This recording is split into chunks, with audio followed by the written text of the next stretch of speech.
oldest Jaeger in the service, but make no mistake, Mr. Becky, it's a brutal war machine. Those two, Sasha and Alexis Kardanovsky. Yeah, I've heard of them.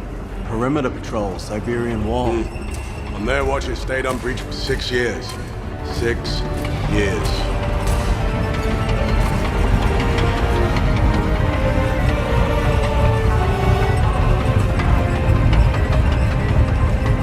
Hello guys, Sir Grindelot here. Today we'll find out the status of Hu Tao's stonks prior to her rerun, as well as discussing whether you should pull for her or do a skip Rerun. Hu Tao has been one of my most beloved characters since her original run, and she was my first ever Triple Crown character.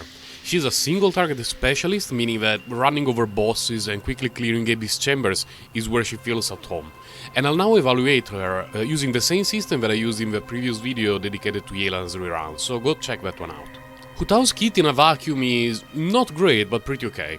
Her Pyro Infusion is tied to her E, which is really good, no need to worry about energy generation. Her Burst is a nice nuke, which can also heal her quite a bit, and it gives her a lot of sustain even in healer-less teams. Her damage output is excellent. She's for the most part a single target damage dealer, but it's not hard to hit multiple targets with her attacks. The main problem is that she obviously cannot vape her own attacks, meaning that a huge chunk of her damage output relies on the rest of your team. And also consistently losing hit points means that, especially in the open world, you want to bring with you a healer or you will have to give her food consistently, and the dishes she prepares are pretty suspicious. A well-built team can help Hu Tao embiggen her damage. A character that is almost a must-have for Hu Tao is Xingqiu, who is luckily rerunning alongside her and is also available in the shop. The good news is that she doesn't need much else. I've done several duo team runs in the Abyss, and Hu Tao Xingqiu has always been one of my best performing duos. The remaining two characters are more flexible, and you don't need to feel like you need to also have your Zhongli and Yelan to make Hu Tao work, although those two are arguably her best partners in crime. While the last two slots can be anyone you have available, only few characters will really complement Hu Tao's kit, meaning that her team options are somewhat limited. On a positive note, she doesn't need Bennett at all, she actually doesn't like him too much, so that's when Abyss team sorted. Hu Tao is not a very versatile character. She's good at one thing, and one thing only. That thing is extremely valuable though. She's killing bosses in the open world, weekly bosses, and Abyss chambers is the most challenging content in the game. Unfortunately, when it comes to domains and open world exploration, her utility drops significantly compared to other characters. There are some domains like the Momiji Dried Court, you know, the Emblem of Severed Fate Shimenawa artifact domain, where Hu Tao will take a dump on every enemy's soul. But in the open world it can be a bit annoying to have to always use her infusion and some of field damage dealer just to kill trash monsters. As you can tell by now, Hu Tao has a few drawbacks compared to Yelan. But wait! There's more! We now live in the post-Sumiro era, which introduced in the game a lot of new elemental reactions, and Hu Tao is not particularly good at any of the Dendrocentric reactions, unless you want to run one of the several Hyper Blue meme teams like Hyper Blue Mito, Hyper Blue Miula, or anyone who can receive Candace Hydro Infusion Hyper Bloom team. Hyper Bloom is an elemental reaction that requires 3 elements, compared to just 2 of Vaporize, but it also requires way lower character investment, since the only necessary thing is giving a lot of elemental mastery to the Electro character and leveling him, well, her, it's basically always Cookie, to 90. Hu Tao is a more traditional character from that point of view, meaning that she needs crit rate, crit damage, hit point percentage, elemental mastery.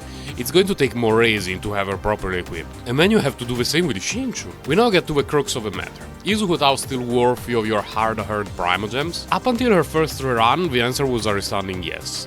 Now I would say that it depends on how long you have been playing Genshin Impact.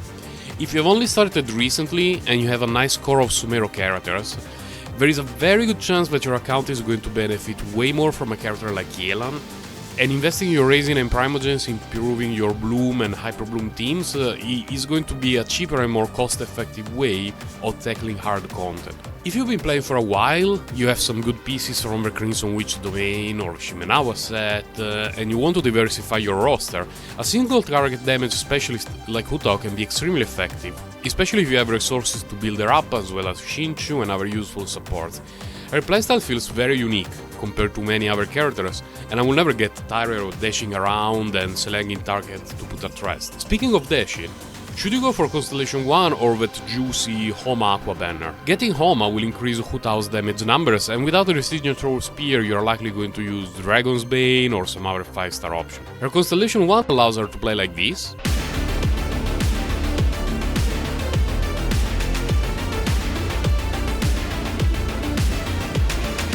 instead of this.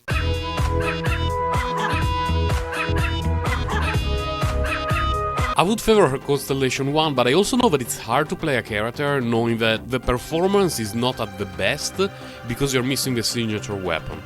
And this is a problem that is extremely annoying for a lot of people, and it goes well beyond the idea of just missing a little bit of extra damage. So if you fall in that camp, trust me when I say that I completely understand you. Luckily it's a good weapon banner, so if you decide to go the route, may the odds be ever in your favor. To sum it up, is Hu Tao still a top performer? Absolutely yes. She will take you to hell and back, and there has not been a single AB's rotation in 2+ years where I had any issues with her, even before the rise of double hydro compositions, and even just with the Shinchu in duo teams. Is she a must-have character? I would say no. And if you're a new player who's a bit short on Primogems, there are probably better options for you on the horizon. If MiHoYoverse follows its regular rerun pattern, patch 3.6 should see Nahida's first rerun. And that's a character you really want to have, trust me. Kazuha's rerun should also not be too far in the future, but we shall see about that. There has not been any rumors yet.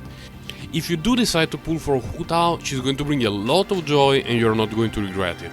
She will make killing bosses a literal walk in the metaphorical park. This is Sir Grandelot checking out. Bye guys and take care.